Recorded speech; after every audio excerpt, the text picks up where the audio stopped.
Hello students, आज हम third unit का फर्स्ट टॉपिक करने जा रहे हैं जो कि आंतरिक व बाह्य व्यापार पर आधारित है, जिसमें हम सर्वप्रथम शुल्क नीति के बारे में बात करेंगे।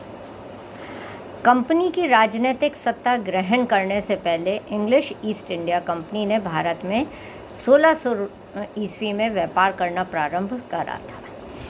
वह इस देश से सूती वस्त्र, मसाले, नील, कलमी शोरा, रेशम आदि चीज़ों का व्यापार यहाँ से करती थी, यानी कि निर्यात किया करती थी। इस निर्यात पर मुग़ल सूबेदार शुल्क लगाया करते थे और वसूल किया करते थे। 1717 में सम्राट फ़र्रुखसियार से उन्होंने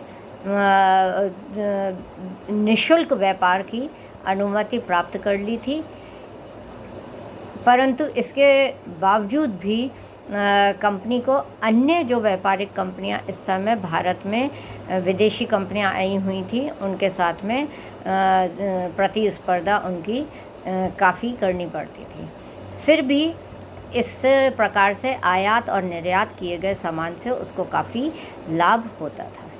भारत से निर्यात की जाने वाली वस्तुओं में सबसे अधिक इंग्लैंड में भारत का सूती कपड़ा की डिमांड सबसे ज़्यादा थी, और इसकी ये बढ़ती हुई डिमांड को देख करके सरकार ने अपने देश पर भारतीय कपड़े के आने पर आयात कर लगा दिया था और आयात कर पे जो शुल्क लगता था वो हटा दिया था। इसके फलस्वरूप वहाँ के सूती वस्त्र को बहुत हानि पहुँची, परंतु भारत से काफ़ी मात्रा में सूती कपड़ा बाहर जाने लग गया। परंतु इंग्लैंड में चूँकि इससे बेरोज़गारी काफ़ी फैल गई थी, वहाँ के मज़दूर जो थे और बुनकर जो थे वे बेरोज़गार हो गए थे, और देश की सार्वजनिक वित्तीय व्यवस्था जो थी उसको भी हानि पहुँची थी। सरकार को अब जो श्रमिक बेकार हो गए थे उन पर उनकी सहायता करने के लिए भी पैसा खर्च करना पड़ रहा था। इससे उद्योगों से जो मिलने वाला राजस्व था वह इंग्लैंड की सरकार को कम हो गया था। फलस्वरूप 1701 में इंग्लैंड की लोकसभा में एक पारित अधिनियम के तहत यह निश्चित किया गया कि फ़ारस, चीन और भारत से आयातित वस्त्रों के प्रयोग पर पाबंदी लगाई जाए। पर 1702 में भारत से आयात किए जाने वाले सादे सूती वस्त्रों पर तो 15% शुल्क लगा दिया था, लेकिन जो अच्छे कपड़े थे उन पर किसी भी प्रकार का प्रतिबंध नहीं लगाया गया था, जिसके फलस्वरूप भारत से आयातित अच्छे सूती वस्त्रों का माल वहाँ पर या मात्रा लगातार बढ़ती ही जा रही थी। प्लासी की विजय के फलस्वरूप कंपनी जब एक राजनीतिक सत्ता बन गई थी तो उसने इस सूबे में वस्त्र उद्योग को, चाहे वह रेशम हो, उसको नष्ट करने के लिए अनेक कदम उठाए थे। इन कदमों में से एक था कि भारत से निर्यात किए जाने वाली वस्तुओं पर इंग्लैंड में भारी शुल्क, आयात शुल्क लगा दिया गया था। 1765 में जब कंपनी को बंगाल, बिहार और उड़ीसा की दीवानी मिल गई थी तो वह एक पूर्वी क्षेत्र में राजनीतिक सत्ता व प्रशासन को पूर्ण रूप से प्रयोग में लेने के लिए स्वतंत्र हो गई थी। इसलिए 1765 के पश्चात हम देखते हैं कि कंपनी की शुल्क नीति में परिवर्तन आया। 18वीं सदी के तीसरे दशक तक इंग्लैंड का वस्त्र उद्योग काफ़ी प्रगति कर चुका था। फिर भी उसके उत्तरार्ध में सभी प्रकार के वस्त्रों, चटाइयों, साबुन, चीनी और नील पर इंग्लैंड में शुल्क बढ़ा दिए गए थे। 1833 में इंग्लैंड की पार्लियामेंट की जो सेलेक्ट कमेटी थी उसने एक प्रतिवेदन प्रस्तुत किया था, और इसके अनुसार 1812 में भारत से आयातित कुछ उत्पादों पर शुल्क बढ़ा दिया गया था, जिसकी सूची इस प्रकार है। पहला, कैलिको सफ़ेद व सादा, उस पर 65 पौंड 6 शिलिंग और 6 पेंस कर लगाया गया था। इसी के साथ इस पर 8% एडिड टैक्स लगाया गया और 3 पौंड 6 शिलिंग और 8 पेंस गोदाम कर भी इसमें जोड़ दिया गया था।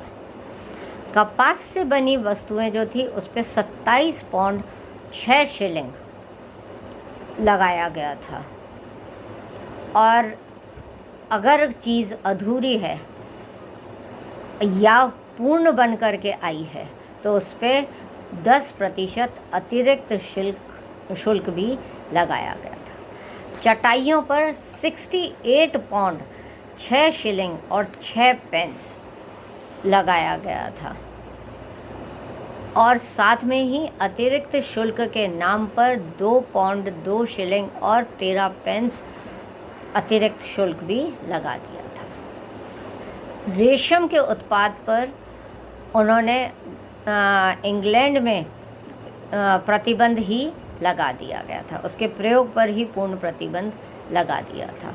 साबुन पर भी उन्होंने आयात शुल्क लगाया था, जो 68 पौंड 6 शिलिंग 6 पेंस लगा दिया गया था।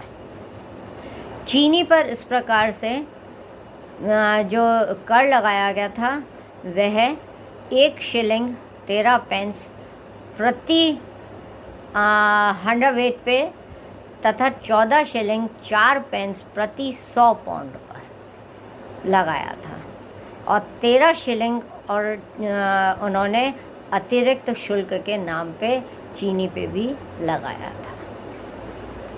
विल्सन के अनुसार, जिसने सेलेक्ट कमेटी में रिपोर्ट प्रस्तुत करी थी, उन्होंने लिखा कि उस समय इंग्लैंड के उद्योगों, विशेषकर वस्त्र उद्योग की उन्नति के लिए यह आवश्यक हो गया था कि भारत से आयातित माल की कीमत पर 70 से 80% शुल्क लगाया जाए। कंपनी की सरकार ने इंग्लैंड की सरकार के आदेशों को माना, क्योंकि उसके पास इसके अतिरिक्त कोई चारा भी नहीं था।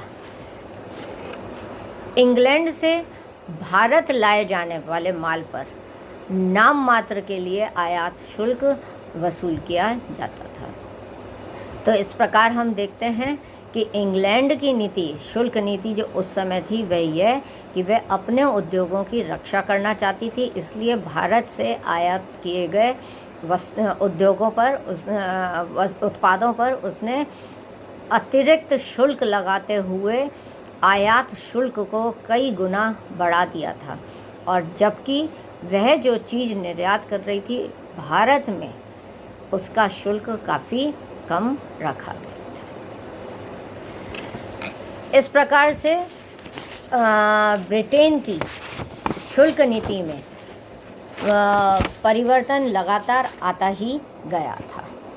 हम देखते हैं कि 1857 में ब्रिटेन से कच्चे माल के आयात पर 3.5% और उत्पादित माल पर 5% शुल्क वसूल किया जाता था, अगर भारत में ब्रिटेन से कोई माल मंगाया जा रहा है। इस प्रकार भारत से इंग्लैंड को निर्यात किए जाने वाले अन्न तथा कुछ अन्य देशों से कुछ अन्य वस्तुओं पर केवल 5% निर्यात शुल्क ही लिया जाता था, जबकि अन्य देशों से आयात और निर्यात किए जाने वाली सामग्री पर दुगना शुल्क लगाया जाता था। 1857 के बाद में शुल्क में हम वृद्धि को देखते हैं, जबकि कंपनी के हाथ से शासन छीन लिया गया था और सीधे क्राउन के अंतर्गत या ब्रिटेन सरकार के अंतर्गत या उनके हाथों में आ गया था। 1857 के विद्रोह को दबाने में क्योंकि काफ़ी पैसा ब्रिटिश सरकार का खर्च हुआ था, इसलिए इंग्लैंड की सरकार ने इंग्लैंड व अन्य देशों की शुल्क दरों को समान कर दिया।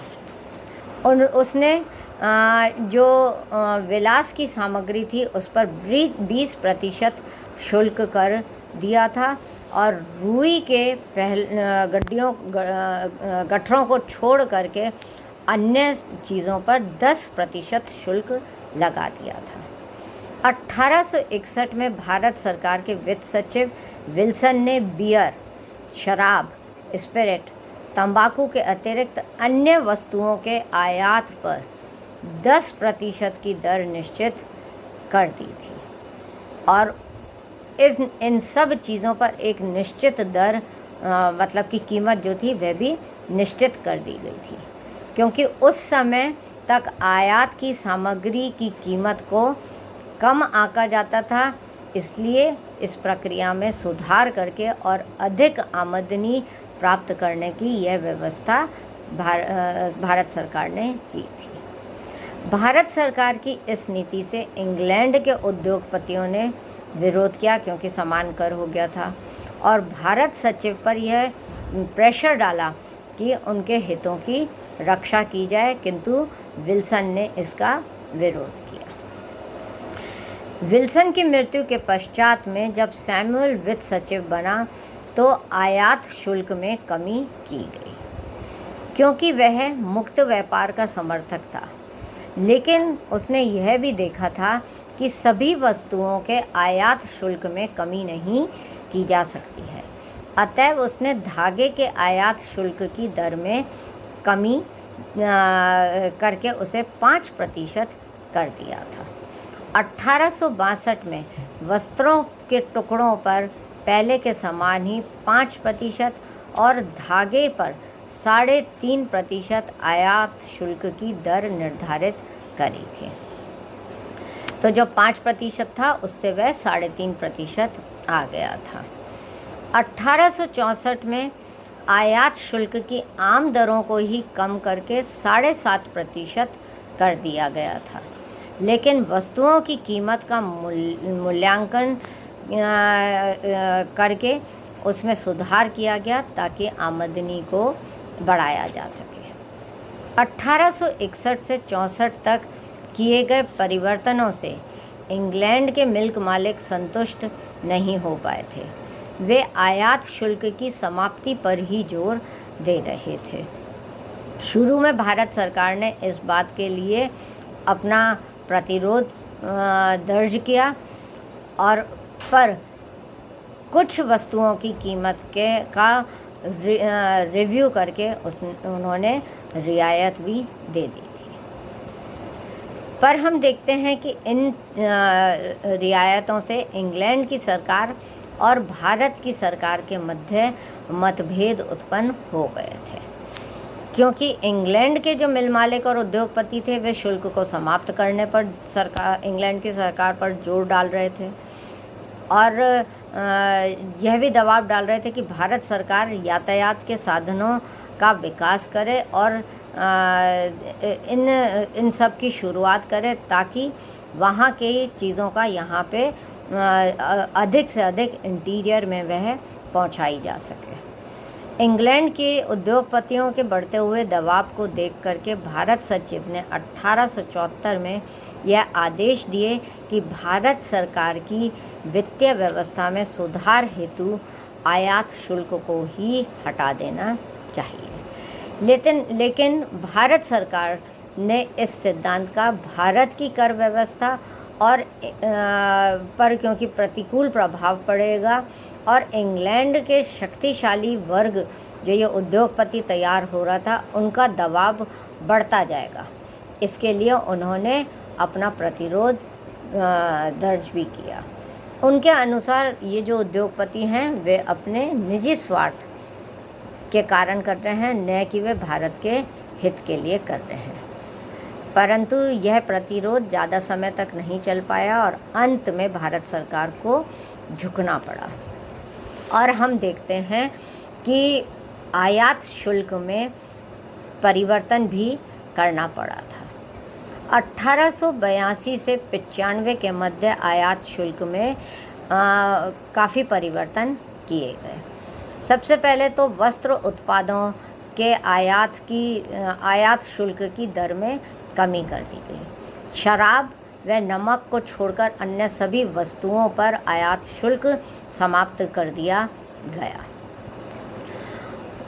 1894 में के प्रारंभ में हम देखते हैं कि सूती वस्त्रों पर भी शुल्क लगाया गया, लेकिन इसके साथ ही ऐसे भारतीय धागों पर जो कि इंग्लैंड के धागों का मुकाबला कर सकते थे, उन पर चुंगी लगा दी गई थी। लेकिन इंग्लैंड के मिल मालिक जो थे वे इससे संतुष्ट नहीं हुए और उन्होंने सभी प्रकार के धागों के आयात पर शुल्क हटा दिया।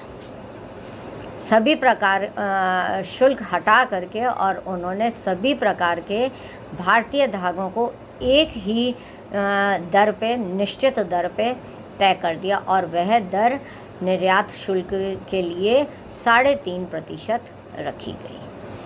सरकार ने 1909 में शुल्क दरों को 7.5% तक बढ़ाने का प्रस्ताव गृह सरकार को भेजा था, लेकिन गृह सरकार ने इसे स्वीकार नहीं किया।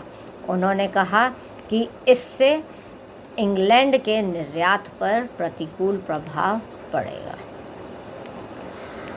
प्रथम विश्व युद्ध के समय में आयात शुल्कों में हम देखते हैं कि बढ़ोतरी की गई और यह बढ़ोतरी 1916 में भारत सरकार ने जब अपना प्रस्ताव पुनः गृह सरकार के समक्ष रखा तो इस बार उन्होंने शुल्क दर बढ़ाने की अनुमति दे दी, जो कि पहले से ही मांग चल रही थी कि उसको 7.5% कर दिया जाए। दूसरा, इंग्लैंड क्योंकि युद्ध में संलग्न था और इंग्लैंड की सरकार भारतीय सरकार से 100 मिलियन पाउंड युद्ध प्रयत्नों के लिए वसूल कर रही थी और वह भारतीयों को इस युद्ध में शामिल करना चाहती थी, इसलिए यह अनुभव किया गया कि युद्ध के कारण भारतीय सरकार पर व्यय बढ़ता जा रहा है, इसलिए इस दर को निश्चित कर दिया जाए, परंतु मिल मालिकों ने इसका विरोध किया। नेक्स्ट वीडियो में हम 1919 के पश्चात शुल्क दर में क्या कमी लाई गई उस पर बात करेंगे। Thank you.